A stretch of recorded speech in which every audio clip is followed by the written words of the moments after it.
Pregnant सास। जमाना कितना भी बदल जाए, इतना भी नहीं कि बहू घर आए और सास गर्भवती दिख जाए। देखो मीरा, माँ का पूरा ख्याल रखना है, उनसे अब काम नहीं होता है। क्यों, क्या हो गया है? तुम्हारी माँ तो हट्टी कट्टी दिख रही है, पूरी शादी में घोड़ी की तरह नाची है, अब क्यों काम नहीं होता उनसे? वो माँ प्रेग्नेंट है ना, बच्चा होने वाला है, मैं कभी भी भाई बन जाऊंगा इस साल के अंत तक। क्या बोल रहे हो? वो सर पर हाथ रखकर बैठ जाती है। यार पहले क्यों नहीं बताया? कैसा मजाक है ये? झूठ बोल रहे हो ना? हाँ, झूठ बोल रहे हो ना? तभी ससुर की आवाज आती है। बहू पानी गर्म कर दे, तेरी सास को दवाई देनी है। समय पर दवाई ना दी तो परेशानी हो जाएगी। और हाँ, जरा काजू पीस कर दूध में मिलाकर ले आना, तेरी सास खुद से तो अपनी संभाल करेगी नहीं। हे भगवान, ये मैं क्या सुन रही हूँ? ये ससुर जी को क्या हो गया है? मैं क्या सोच कर आई थी? हाय रे, मैं तो किसी को मुंह भी नहीं दिखा पाऊंगी। अब ये रोना धोना बाद में करना, पहले गर्म पानी कर दो, माँ को दवाई देनी होगी। और हाँ, रात को माँ के पैरों में तेल लगा देना। बहू को गुस्सा आ जाता है, वो बड़बड़ करती किचन में जाती है जहाँ उसका ससुर खड़ा होता है। एक बड़ी जिम्मेदारी है हम सबके सर ऊपर, इस उम्र में माँ बनना खतरे से खाली नहीं होता। हाँ हाँ पता है, तो क्यों बन गई माँ? अरे खतरे से कम नहीं है तो क्या जरूरत थी लल्ला पैदा करने की? कैसी बात कर रही हो बहू? क्या तुम खुश नहीं कि घर में एक नया मेहमान आएगा, छोटे छोटे पैरों से पूरे घर में घूमेगा? पिताजी ये हाथ जोड़े आपके, आप यहाँ से जाओ, ये शायरी बाद में बताना, अभी मैं पानी गर्म करके थर्मस में दे देती हूँ। सारा दिन पिलाते रहो गर्म पानी। और हाँ, ये बच्चे की बात बार बार मुझसे कोई नहीं करेगा। बहू का पारा अब चढ़ा ही रहता था, वो काम तो सारा करती, लेकिन किलस किलस कर। मीरा सारे काम से फुर्सत पाकर बैठी होती है कि माँ का फोन आ जाता है। बेटा बहुत बड़ी जिम्मेदारी है तेरे सर पर, अच्छे से निभाना। ससुराल में हर किसी को खुश रखना वैसे तो मुश्किल है, लेकिन भगवान ही हिम्मत देता है बहू को हर कुछ सहकर सबको खुश रखने की। क्या बड़बड़ किए जा रही हो माँ? जानती भी हो कि यहाँ क्या चल रहा है? मेरी सास, अरे तेरी सास तो देवी है देवी। कितने खुश हो रहे थे सारे तेरी सूरत देख देख कर। पता नहीं जैसे बहू नहीं कोई मन मांगी मुराद मिल गई हो उन लोगों को। अरे बात तो पूरी सुनो। मन मांगी बुरा तो पूरी हुई है। अरे मेरी सास को बच्चा होने वाला है, प्रेग्नेंट है वो। क्या बकवास कर रही है मीरा? ये बात किसी को कहना मत। मुझे तो बता दिया, लेकिन अब अपनी जबान सिल ले। कहाँ है तेरी सास? बात तो करा मेरी। पूछू जरा, पोता पोती खिलाने की उम्र में खुद का बच्चा खिलाने का शौक कहाँ से आ गया?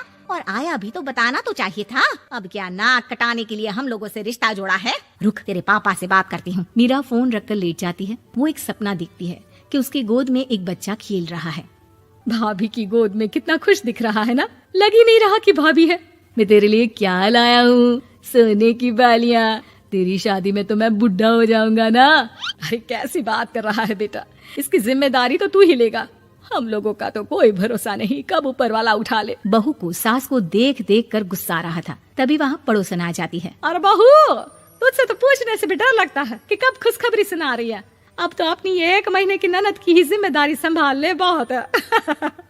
अपने जेवर भी रख देना और पैसे भी जमा करना शुरू कर दे। वो बात आगे बढ़ाती, उससे पहले ही बहू जोर से चिल्लाकर उठ जाती है। नहीं नहीं नहीं नहीं, मैं अपने जेवर किसी को नहीं दूंगी। अरे कौन ले रहा है तुम्हारे जेवर? तुम औरतें भी ना सपने में भी जेवर ही संभालती रहती हो। मैंने जो सपना देखा है ना, सुनोगे तो होश उड़ जाएंगे। अच्छा, तुम अपना सपना बाद में बताना, पहले मेरा सुनो। कल मैंने इतना अच्छा सपना देखा कि अगर वो पूरा हो जाता है ना तो मैं तुम्हारे लिए रानी हार बनवा दूंगा। बहू अब सारे गम भूलकर पति का सपना सुनने में लग जाती है। अरे क्या सपना था बताइए ना, बोलिए भी तो, क्या सपना है? मैं पूरा कर दूंगी अगर बात रानी हार की है तो। बोलिए बोलिए। मैंने रात को सपना देखा कि माँ को बेटी हुई है और मुझे बहन। सच्ची, इस घर में बेटी हो जाए तो मैं तो झूम ही उठूं। मीरा का मुंह बन जाता है, वो चुप हो जाती है और सपने की बात याद करती है कि बेटी हुई तो उसे ही अपने गहने उसे देने होंगे। फिर तो रानी हार की जरूरत पड़ेगी ही। भाई लड़की बड़ी होगी, उसकी शादी होगी तो जेवर तो चढ़ाने ही होंगे ना, कहाँ से आएंगे वो? कितनी समझदार हो तुम मीरा। मैंने भी यही सोचकर तुम्हारे लिए रानी हार लेने का सोचा था। अरे फूटी किस्मत मेरी जो ऐसा परिवार मिला। मेरे पापा की तो मैं अभी क्लास लगाती हूँ, जो सब जानते हुए भी ऐसे परिवार में मेरी शादी कर दी। बहू पिता को फोन लगाने ही वाली होती है कि ससुर की फिर से आवाज आती है। बहू गर्म पानी ले आ जल्दी, थर्मस में खत्म हो गया है। बाद में खबर लेती हूँ मैं पापा की, पहले सास को गर्म पानी दिया हूँ। बहू अभी किचन में काम कर ही रही थी कि मीरा के मम्मी पापा आ जाते हैं। वो हाथ में ढेर सारे फल लेकर आते हैं। मीरा के पिता मीरा के ससुर से कहते हैं, लीजिए भाई साहब, ये फल रखिए, बहन जी को खिला दीजिएगा। वैसे कैसी है उनकी तबीयत? बस पता तो है आपको, ऐसे वक्त में जो होता है बस वही सब। मुझे तो सुनकर बहुत गुस्सा आया था, लेकिन चलिए, भाग्य में जो है लिखा उसे कौन टाल सकता है। डॉक्टर को दिखाए? हाँ हाँ, बस डॉक्टर आने ही वाला है। अच्छा हुआ आप लोग भी आ गए। उतने में एक सुंदर सी लेडी डॉक्टर आती है। पेशेंट कौन है आप? अरे नहीं जी, मैं तो बहू हूँ इस घर की। मैं तो अभी सोच भी नहीं सकती पोता या पोती के बारे में। अभी तो मेरी सास ही। अरे चुप हो जाना, देख तो ले, डॉक्टर है ये, किसी के भी सामने गुस्सा फोड़ देती है। डॉक्टर कमरे में जाती है और थोड़ी देर बाद बाहर आ जाती है। पीछे से सास भी निकल आती है। हे भगवान, इतना दुख तो किसी को भी ना दे जितना मुझे दिया है। देखिए बहन जी, आप लोगों को तो ये सोचना भी नहीं चाहिए था।